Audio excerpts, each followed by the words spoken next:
மிளகாய் கரெக்டாக சிம்மிலே வச்சுக்கிட்டு நம்ம வறுக்கணும்.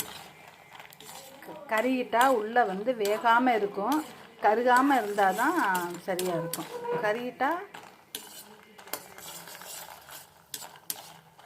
உள்ளே அப்புறம் சாப்பிட்றதுக்கு டேஸ்ட் இருக்காது. அதனால் அது வேகிற அளவுக்கு சிம்மில் வச்சுக்கிட்டு பொறுமையாக வறுக்கணும். தயிர் சாப்பாடு போட்டு மிளகா வச்சு சாப்பிட்டா நல்லாயிருக்கும் ருசியாக. வறுத்தாச்சுங்க.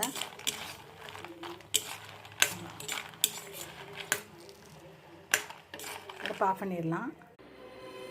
சாப்பாடு தயிர் சாப்பாடு, உருளைக்கீரை பொரியல், கத்திரிக்காய் வறுவல், அப்படி தனியாக மசாலா போட்டிருக்கு. மசாலா ஒட்டுனா போதும், பிணைஞ்சிட்டு சாப்பிட்லாம். மிளகாய் வற்றல் பாருங்கள், நல்லா வெந்திருக்கும். காரம் எல்லாமே கரெக்டாக இருக்கும், பச்சையாக இருக்காது, காரமாக இல்லாமல் இருக்கும். நல்லா எண்ணெய் உள்ளே சேர்ந்துச்சுன்னா இதுதான். வாங்க சாப்பிட்லாம்.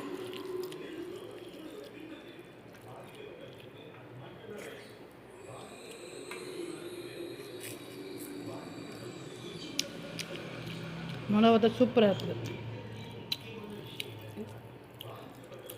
உப்பு உரப்பு காரம் எல்லாம் கரெக்டாக நல்லா இருக்குது. ஆனால் உங்களுக்கு இவ்வளோ உரப்பு இருக்கக்கூடாது. நாங்கள் நல்லா உரப்பாக சாப்பிட்றோங்க. ஓகே, பாய். சப்ஸ்கிரைப் பண்ணுங்கள்.